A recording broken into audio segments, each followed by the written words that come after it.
Hari hati kami tertuju kepadamu. Hari-hari kami adalah penyembahan bagimu.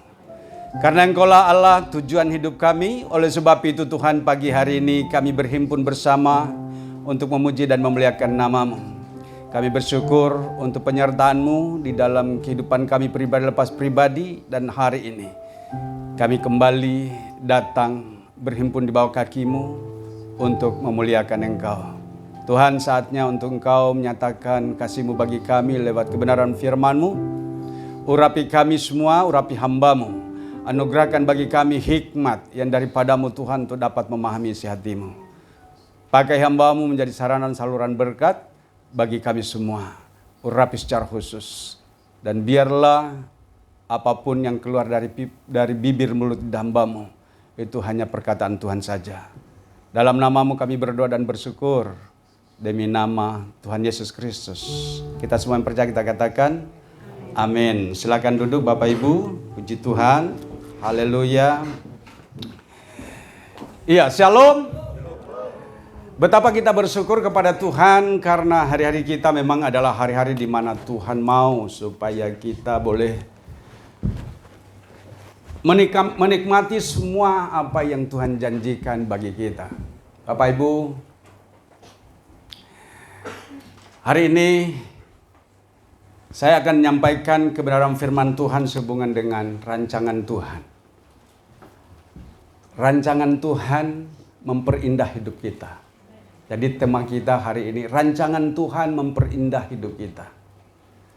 Untuk itu kita akan merenungkan firman Tuhan bagian dari satu ayat saja dari Pengkhotbah 3 ayat yang ke-11. Saya mengulangi khotbah-khotbah saya sebelumnya.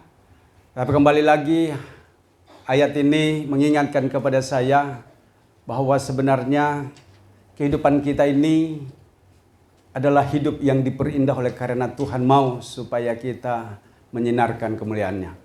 Oleh sebab itu mari kita buka dari dari Pengkhotbah 3 ayatnya yang ke-11. Kita buka, kita baca satu ayat saja. Pengkhotbah 3 ayatnya yang ke-11. Sehubungan dengan rancangan Tuhan atas kita.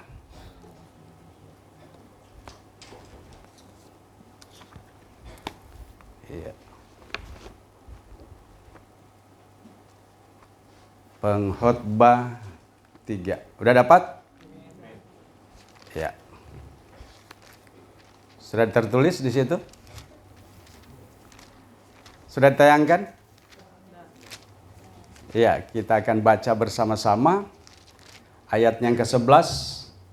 2, 3. Ia membuat segala sesuatu indah pada waktunya, bahkan Ia memberikan kekekalan dalam hati mereka. Tetapi manusia tidak dapat menyelami pekerjaan yang dilakukan Allah dari awal sampai akhir. Ia membuat segala sesuatu indah pada waktunya, bahwa Tuhan memperindah hidup saudara dan saya. Amin. Tuhan menghendaki supaya kehidupan kita boleh menyinarkan kemuliaan Tuhan. Keindahan yang kita terima itu adalah suatu kehendak yang Tuhan mau supaya kita memuliakan nama-Nya. Tuhan mau supaya kita menikmati apa yang Tuhan sediakan bagi kita. Tuhan sudah merencanakan bahwa Dia mau supaya semua umat-Nya diselamatkan, tentunya itu. Tetapi hidup ini adalah pilihan. Bagian yang kita baca ini bahwa Tuhan mau supaya kita tahu bahwa Tuhan mau memperindah hidup saudara dan saya. Hanya kita aja yang gak mau sebenarnya. Banyak kali kita menolak. Banyak kali kita tidak hiraukan semuanya apa yang Tuhan sudah firmankan. Nah, oleh sebab itu ayat ini mengatakan bahwa Ia membuat segala sesuatu indah pada waktunya. Bahkan di ayat yang lain dikatakan bahwa Allah turut bekerja dalam segala sesuatu untuk mendatangkan kebaikan bagi setiap orang dikasihinya, yang terpanggil sesuai dengan rencananya. Dalam Roma 8 ayat yang ke-28 jelas sekali bahwa segala sesuatu yang engkau alami itu bukan suatu yang disebut dengan malapetaka. kalau engkau mengalami hambatan dalam hidupmu. Tetapi Tuhan mau menguji saudara dan saya di dalam semua persoalan yang kau hadapi. Karena juga Yakobus juga mengatakan, ya Rasul Yakobus juga mengatakan hal itu. Bahwa di dalam kehidupan kita ada ujian dan pencobaan. Nah, oleh sebab itu, di dalam perjalanan hidup kita, lihat bahwa segala sesuatu yang terjadi dalam hidup kita, tanya kepada Tuhan. Ada maksud apa Tuhan engkau memberikan saya kondisi seperti ini? Apabila engkau menyadari bahwa ini adalah bagian yang memang harus terjadi dalam hidupmu dan kau bertanya kepada Tuhan dan Tuhan menjawab bahwa sebenarnya Tuhan memiliki rencana untuk next level di dalam kehidupan kita. Tapi kita menolak. Seringkali sesuatu hal yang tidak baik menurut kita itu tidak baik. Padahal Tuhan mau supaya engkau belajar lewat persoalan. Ada amin? Tuhan mau supaya engkau belajar di setiap persoalan. Tapi kita menghindari persoalan. Banyak orang, contohnya di zaman pinjam apa ya? Pinjol. Ya, di jam judul apa itu? Judi online. Apalagi? Kartu kredit. Togel.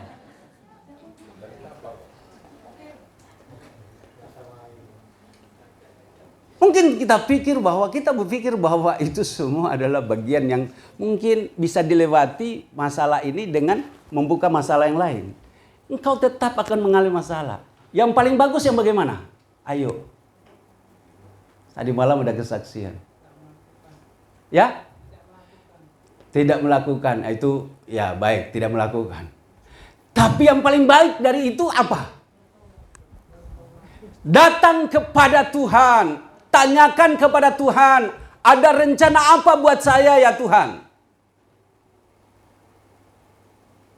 Kalau engkau datang kepada Tuhan, pasti Tuhan akan memberitahukan. Bukankah Tuhan katakan, Ia membuat segala sesuatu indah pada waktunya. Bahkan Tuhan izinkan kondisi dan keadaan yang kau alami untuk kau boleh belajar. Makanya dikatakan, tadi sudah katakan di dalam Roma 8 ayat 28. Ia membuat segala sesuatu, bahwa Allah turut bekerja dalam segala sesuatu untuk mendatangkan kebaikan. Tapi Tuhan tidak mau engkau melakukan pinjol ke pinjol, judol ke judol, judi online ke judi online. Tuhan tidak inginkan itu. Kalau engkau lepaskan itu, engkau akan terlepas dengan masalah yang benar. Dan engkau akan menuju kepada satu persoalan yang lebih benar. Kartu kredit ke kartu kredit yang lain. Dia buka kartu kredit. Dia pinjam di sini. Dia tidak bisa selesaikan utang. Dia utang di tempat yang lain. Dia tutup yang di sana. Masih tetap utang? Utang. Yang bagus tidak engkau datang kepada bank. Datang kepada BCA. Bank Sentral Allah. Lewat apa? Doa. Bagaimana caranya untuk datang ke Bank Sentral Allah? Duduk dan berdoa. Datang dan bawa masalahmu kepada Tuhan. Itu yang dikatakan di dalam Matius 11 ayat 28. Hai yang letih lesu dan berbeban berat, marilah kepadaku. Maka aku akan memberikan kelegaan kepadamu. Hanya di dalam Tuhan ada kelegaan. Ada amin. Hanya di dalam Tuhan ada kelegaan. Masa depan kita tergantung kepada Tuhan. Makanya itu dikatakan dalam Yeremia 29 ayat yang ke-11. Aku tahu rancanganku atas kamu, bukan rancangan kecelakaan, tetapi rancangan damai sejahtera yang akan memberikan kepadamu masa depan yang penuh harapan. Engkau tahu itu. Ini ayat hafalan. Tahu nggak ayat itu? Seringkali ini menjadi ayat hafalan kita. Tapi kita berbeda berpikir begini, bahwa yang lebih gampang adalah aku datang ke pinjol. Untuk menyelesaikan saya punya masalah, maka aku main judi online. Itu bukan menyelesaikan masalah. Itu juga bukan untuk menghibur dirimu. Itu engkau sedang terjerat dengan iblis. Cara-cara ini adalah cara-cara dunia. Ingin cepat untuk kaya, tapi engkau terpersok. Maka satu-satunya jalan datang kepada Tuhan. Dia masih di Yeremia 29 ayat yang ke-12. Apabila engkau datang berseru dan berdoa kepadaku, maka aku akan mendengarkan doamu. Tuhan jamin hidupmu bahwa Dia akan memberkati hidupmu. Bukankah Tuhan katakan Ia membuat segala sesuatu indah pada waktunya. Mau nggak diperindah hidupmu? Mau toh? Caranya memperindah hidup kita bagaimana? Dekat dengan Tuhan. Oh, ini keluarga saya sudah seperti ini. Saya ingin supaya anak-anak saya bahagia. Oi, saya mau kasih tahu. Yeremia 29 itu masih ada kelanjutannya. Ayat yang ke-13. Buka dulu. Tadi ayat yang ke-12. Tadi apa? Ayat yang ke-12 Yeremia. Yeremia 29. Yeremia 29 ayat 12. Ayat 13-nya. Ayat 13. Coba kita baca. 23. Apabila kamu mencari aku, kamu akan menemukan aku. Apabila kamu menanyakan aku dengan segenap hati. Lanjut. Ayat 14. Aku akan memberi kamu menemukan aku. Demikianlah firman Tuhan, dan aku akan memulihkan keadaanmu. Datang kepada Tuhan maka engkau akan pulih. Bukan hanya kesembuhan jasmani, tetapi pemulihan ekonomi, ada amin. Pemulihan keluarga, ada amin. Itu pilihan hidup. Pilih mana?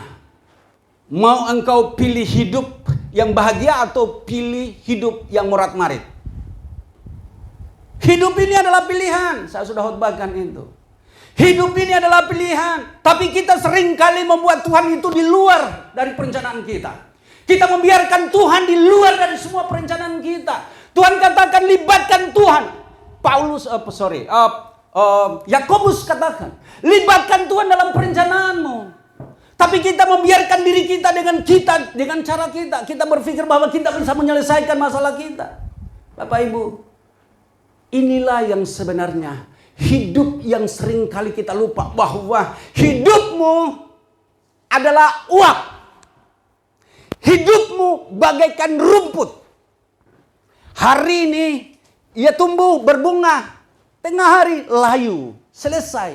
Hanya 1 hari. Enggak lama-lama.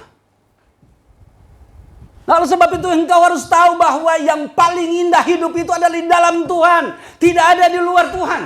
Ada amin. Kau tidak akan dapat keindahan dalam hidup ini kalau di luar Tuhan. Semua masalahmu tidak akan terselesaikan dengan baik kalau engkau tidak mengandalkan Tuhan. Makanya andalkan Tuhan. Ada amin. Tuhan menjamin hidup saudara dan saya. Bapak Ibu, hari-hari ini saya khotbahkan yang lalu bahwa tiap langkah kita itu diatur oleh Tuhan. Itu dalam Mazmur atau dalam Amsal. Tiap langkahku diatur oleh Tuhan, dan tangan kasih-Nya membimbingku. Di tengah gelombang dunia menakutkan, sama-sama, hatiku tetap tenang teduh. Setiap langkahku Tuhan yang bimbing. Ke tempat tinggiku dihantarnya, hingga sekali nanti aku tiba di rumah Bapa surga yang bakar. Tiap langkah kita diatur oleh Tuhan.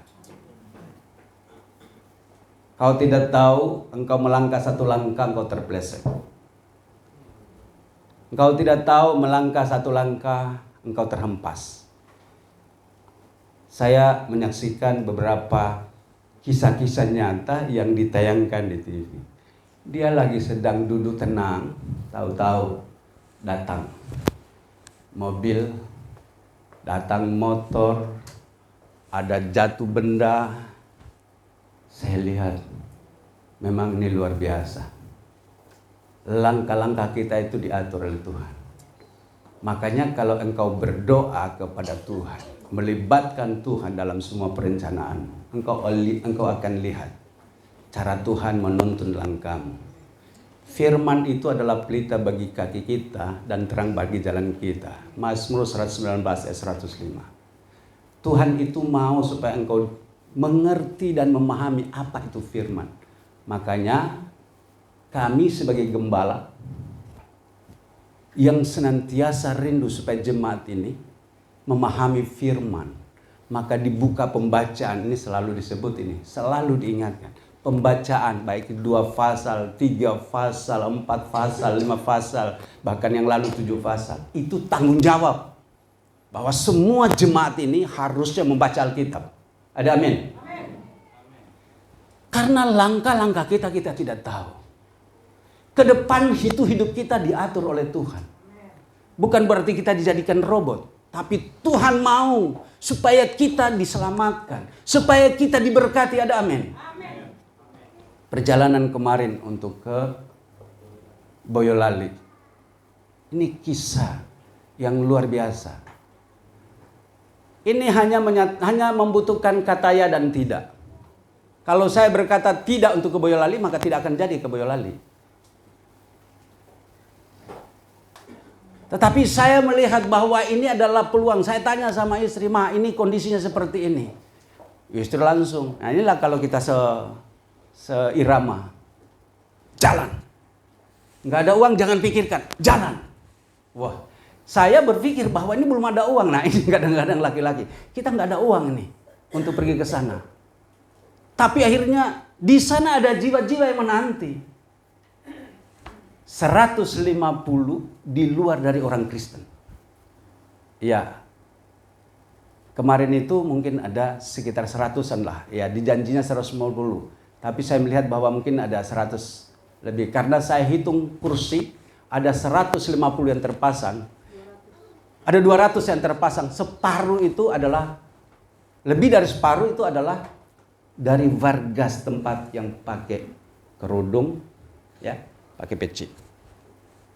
Artinya warga itu tidak ada yang menolak dengan keadaan atau kedatangan kita di sana. Mereka sangat menerima. Bahkan ketua RT-nya mengatakan begini, dia bisikin, "Mampir di bakso saya."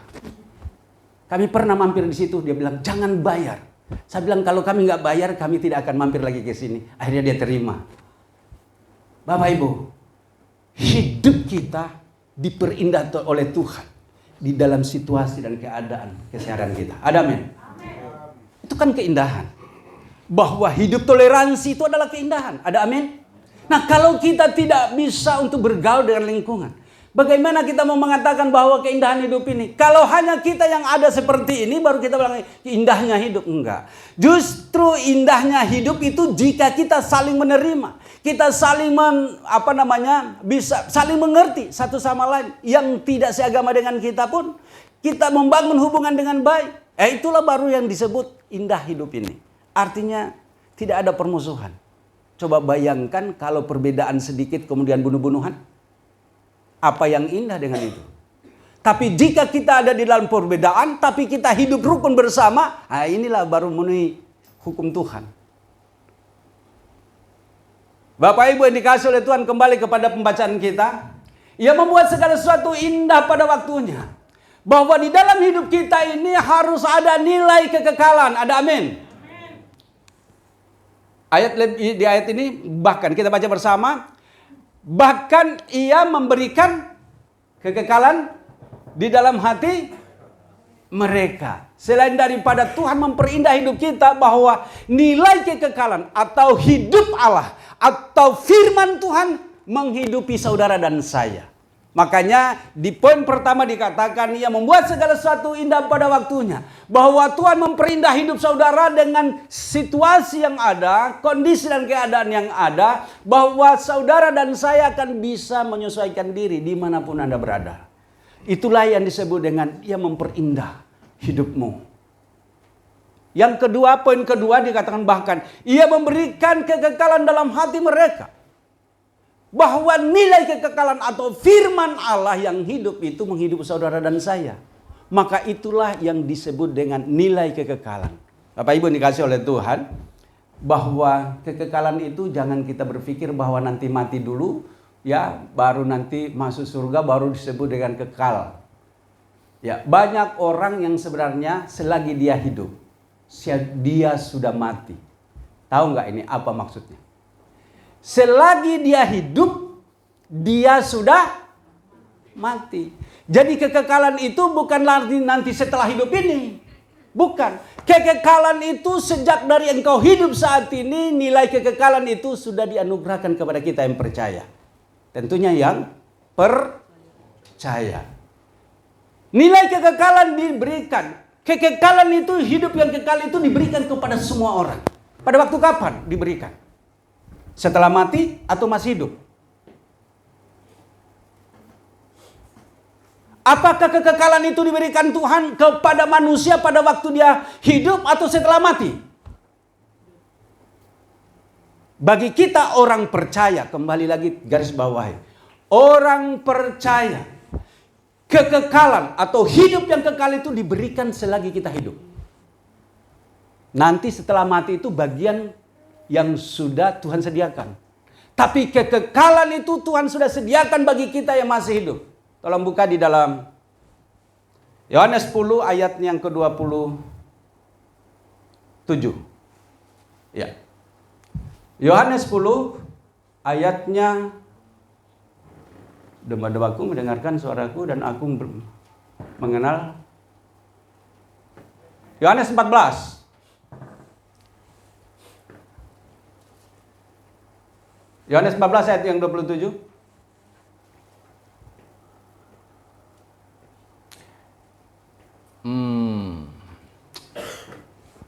Sebentar ya, saya akan buka. Kok saya jadi lupa ya.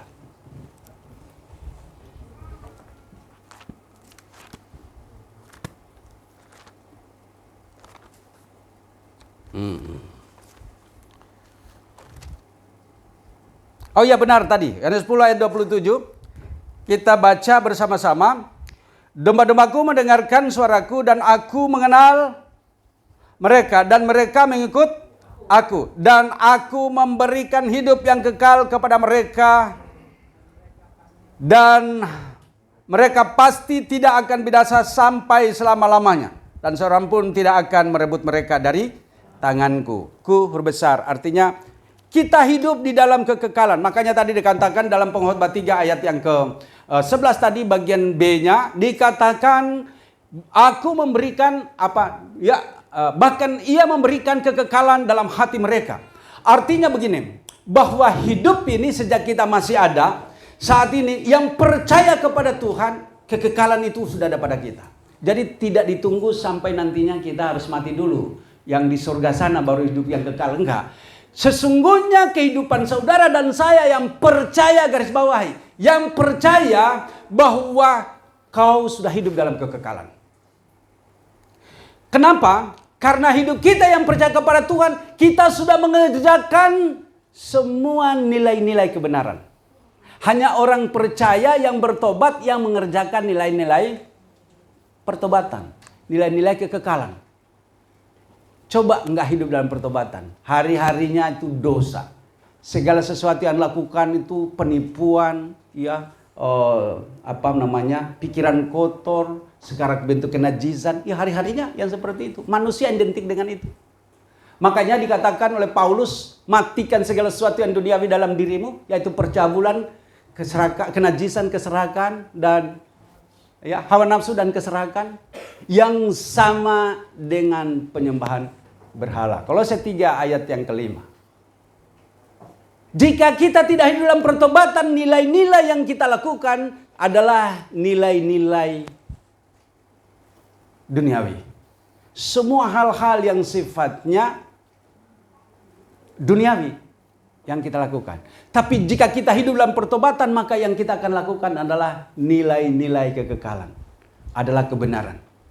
Makanya dikatakan di ayat yang kita baca tadi bahwa ia membuat segala sesuatu indah pada waktunya. Artinya sesuatu hal yang Tuhan sediakan, jika engkau mengerjakan kebenaran, maka Tuhan memperindah hidupmu. Dengan apa? Dengan kehadirannya Ia akan menghiasi hatimu, Dia akan memberikan pengertian. Coba perhatikan dengan baik. Kalau kita membaca firman, kita hidup di dalam doa, dan kita rajin dalam persekutuan, bahkan kita mungkin seperti ini, kita datang kepada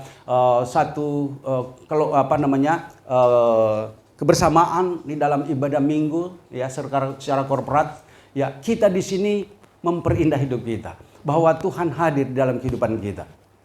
Itulah yang indah dalam hidup kita. Makanya Ia katakan, Ia membuat segala sesuatu indah pada waktunya. Tetapi kembali lagi, kita selalu menyepelekan. Kita menyepelekan ibadah. Khotbah saya yang lalu, datang terlambat, pulang cepat. Itu artinya kita menyepelekan tentang ibadah. Kita tidak serius dengan Tuhan, itu namanya. Kita datang sudah khotbah, pulang sebelum berkat. Ini menyepelekan ibadah. Artinya bahwa kita menyepelekan Tuhan.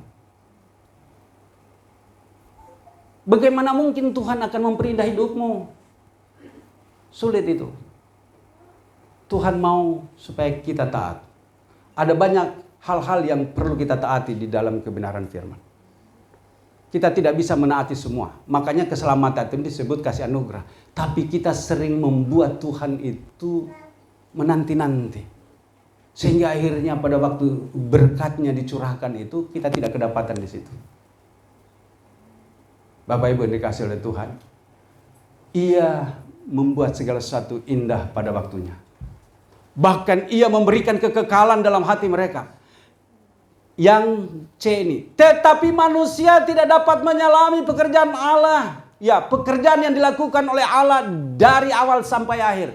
Inilah yang membuat seringkali kita tidak dapat memahami firman Tuhan. Kita tidak mengerti segala sesuatu yang rohani. Kita tidak dapat memahami pikiran Allah. Karena kita tidak dapat mengerti. Kenapa? Karena kita membiarkan segala sesuatu yang baik berlalu begitu saja. Kita menganggap bahwa ibadah itu tidak penting bagi kita. Makanya ada banyak orang di suasana ibadah gini, dia memilih untuk tempat yang lain. Dia pergi ke tempat yang lain. Dia pergi untuk rekreasi karena dia merasa bahwa di sana dia terhibur. Secara jiwani iya, dia terhibur.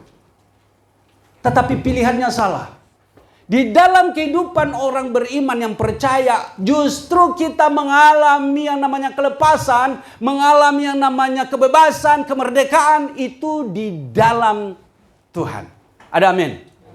Tapi kita membiarkan semuanya itu dan kita memilih keinginan daging kita. Saya tidak mendapat apa-apa di ibadah. Iya, karena engkau tidak percaya sungguh-sungguh tentang firman Tuhan. Engkau membiarkan. Makanya di sini dikatakan, tetapi manusia tidak dapat menyelami pekerjaan yang dilakukan Allah.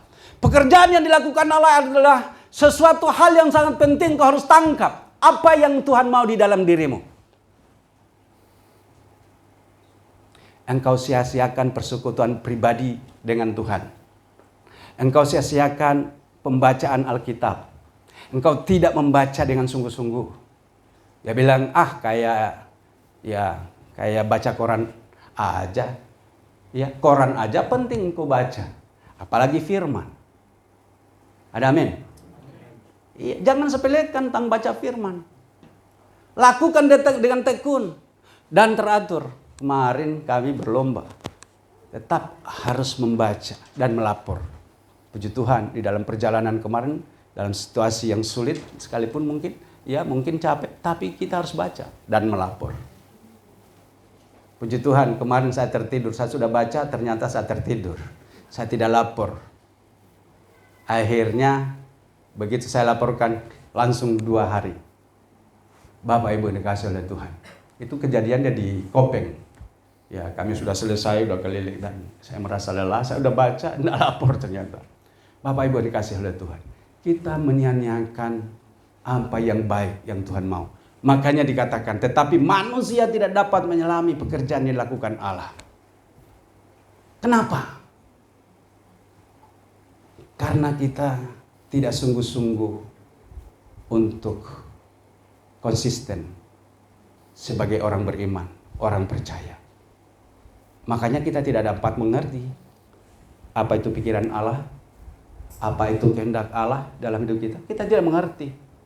Ya, kalaupun kita disuruh baca, ya baca aja begitu. Iya. Ogah-ogahan. Baca enggak juga enggak apa-apa. Menurut kamu enggak apa-apa, tapi bagi Tuhan itu penting. Ada amin? Iya. Kenapa kita tidak dapat mengerti pikiran Allah? Karena kita tidak sungguh-sungguh. Tuhan mau supaya engkau mengerti pikirannya. Coba buka dulu Yeremia 33 ayat 3. Yeremia 33 ayat 3, apa dikatakan di sana? Mari kita baca. 2, 3. Berserulah kepadaku maka aku akan menjawab engkau dan akan memberitahukan kepadamu hal-hal yang besar yang tidak terpahami, yakni hal-hal yang tidak kau ketahui. Tidak kau ketahui. Tuhan akan menyingkapkan. Tuhan akan membukakan. Pikiranmu akan terbuka untuk melihat hal-hal yang tak terpahami. Tuhan akan memberitahukan kepadamu segala sesuatu yang tersembunyi. Tersembunyi bagi dunia ini, tapi Tuhan bukakan bagi saudara dan saya. Ada amin. Tuhan akan menyingkapkan rahasia. Tuhan akan menyingkapkan suasana yang tak terlihat dengan matamu. Tuhan akan memberitahukan segala hal-hal yang berkaitan dengan kebenaran firman Tuhan. Tuhan akan memberitahukan tentang hal-hal yang ada di hadapanmu. Terhadap orang-orang yang jahat terhadap engkau. Terhadap orang-orang yang berniat untuk menipu kamu. Tuhan siapkan itu. Tuhan akan singkapkan itu. Coba buka dalam 1 Korintus 2 ayat yang ke-14. Kita lihat di sana. Ayat yang ke-14. 1 Korintus 2 ayat 14. Kita baca bersama. Tetapi manusia duniawi tidak menerima apa yang berasal dari roh Allah. Karena hal itu baginya adalah suatu kebodohan. Dan ia tidak dapat memahaminya. Sebab hal itu hanya dapat dinilai secara rohani. Orang yang hidup percaya kepada Tuhan dan hidupnya sungguh-sungguh melekat kepada Tuhan. Segala sesuatu yang rahasia itu dibukakan baginya. Akan dibukakan baginya. Dia akan tahu karena Tuhan memberitahukan kepadanya. Masih lanjut kaji ayat itu. Ayat 15-nya. Lanjut. Tetapi manusia rohani menilai segala sesuatu. Tetapi ia sendiri tidak dinilai oleh orang. Ini kan enak. Engkau bisa menilai orang yang ada di hadapanmu. Engkau akan tahu pikiran orang yang ada di hadapanmu. Tuhan akan singkapkan semuanya itu. Dia akan beritahukan kepadamu bahwa pemikirannya hanya sebatas ini. Tetapi Tuhan memberikan hati yang bijaksana kepada kita. Untuk kita bisa merangkul orang-orang yang berpikir jahat terhadap kita. Atau yang belum sampai kepada pikiran itu. Tuhan akan memberitahukan kepadamu. Rangkul dia. Bimbing dia. Bukan untuk kita memojokkan dia. Tetapi rangkul dia untuk supaya ia masuk kepada suatu rencana yang agung. Rencana Tuhan. Nah, disinilah sebenarnya rahasia hidup dalam pelayanan. Makanya dikatakan di ayat yang ke-9, apa dikatakan di sana? Apa yang kau tidak lihat dengan matamu, engkau tidak pikirkan, tidak dengar dengan telingamu, tidak pernah muncul dalam hatimu. Semua disediakan bagi kita yang percaya kepadanya. Tuhan mau supaya engkau mengerti rencana Allah. Ada amin? Inilah sebenarnya yang Tuhan mau di dalam kehidupan kita. Maka itulah yang dikatakan bahwa Tuhan memperindah hidup kita. Rancangan Tuhan memperindah hidup kita. Sebagaimana tema hari ini bahwa rancangan Tuhan memperindah hidup saudara dan saya. 3 hal yang di sini dikatakan kembali ke pembacaan kita. Ya, dalam pengkhotbah 3 ini. Apa yang dikatakan? Bahwa yang pertama, ia membuat segala sesuatu indah pada waktunya. Waktu itu waktu Tuhan. Ada amin? Yang kedua, dia akan memberikan nilai kekekalan dalam hatimu. Bahwa nilai kekekalan inilah yang penting di dalam kehidupan kita hidup ini. Dan yang ketiga, bahwa supaya terbuka segala sesuatunya, maka engkau harus dekat dengan Allah. Sehingga engkau akan tahu apa yang dikerjakan Allah dalam hidupmu. Pertanyaannya sekarang, engkau tahu nggak apa yang dikerjakan Allah dalam dirimu? Tahu?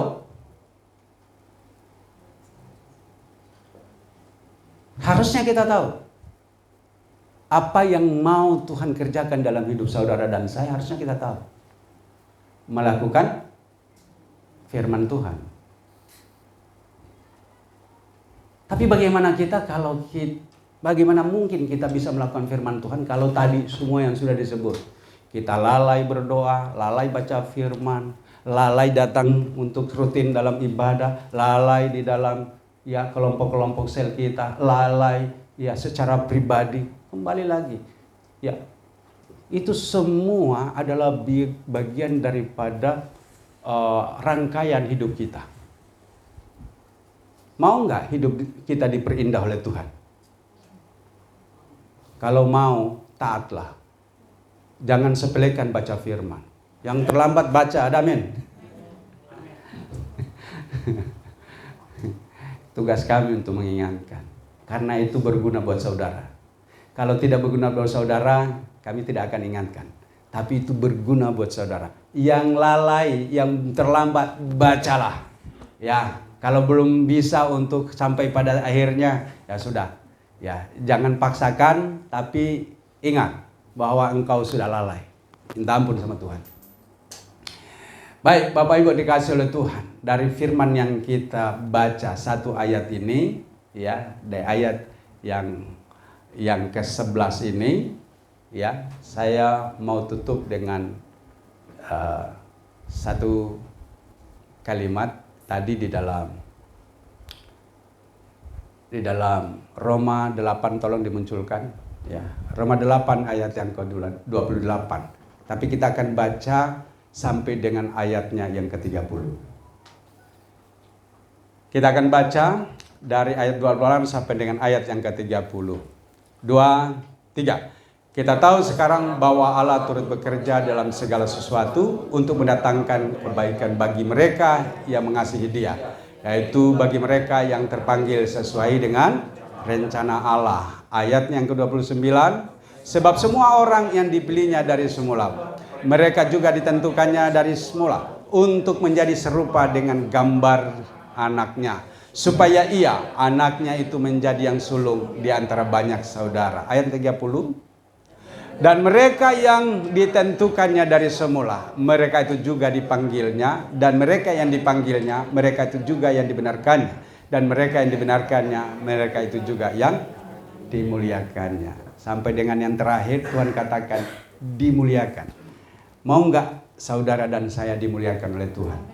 Pancarkan nilai-nilai kebenaran firman Tuhan dalam hidupmu. Pancarkan nilai-nilai hidup pertobatanmu. Pancarkan kebenaran firman Tuhan melalui hidupmu.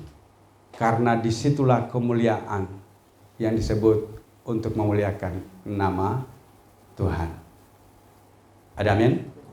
Tuhan memberkati kita semua. Mari kita duduk dalam doa. Kembali kami mengucap syukur bahwa Engkaulah Allah yang memperindah hidup kami dengan ketaatan kami untuk boleh senantiasa bersekutu dengan Engkau. Sebagaimana pagi hari ini kami datang kepadamu, tentunya Engkau mempunyai rencana yang baik bagi kami. Bahwa Engkaulah Allah yang hadir tengah-tengah kami, memperindah hidup kami untuk dapat memahami semua apa yang Kau rancangkan bagi kami. Bahwa rancangan-Mu adalah rancangan masa depan yang penuh harapan bagi kami. Dengan demikian kehidupan kami akan senantiasa menikmati kebahagiaan yang Tuhan sediakan bagi kami. Bapa, hamba-Mu terbatas di dalam menyampaikan kebenaran firman-Mu, tetapi hamba percaya bahwa Roh-Mu tidak dapat dibatasi oleh apapun. Bahkan Engkau Tuhan sanggup untuk menyatakan di dalam kondisi situasi yang tidak baik sekalipun. Dan Engkau datang menyatakan kasih-Mu bagi kami, memperindah hidup kami, untuk kami membawa sinar kemuliaan bagi kemuliaan nama Tuhan. Terima kasih Bapa, dalam nama-Mu kami sudah berdoa dan bersyukur demi nama Tuhan Yesus Kristus. Haleluya. Kita semua percaya, kita katakan amin.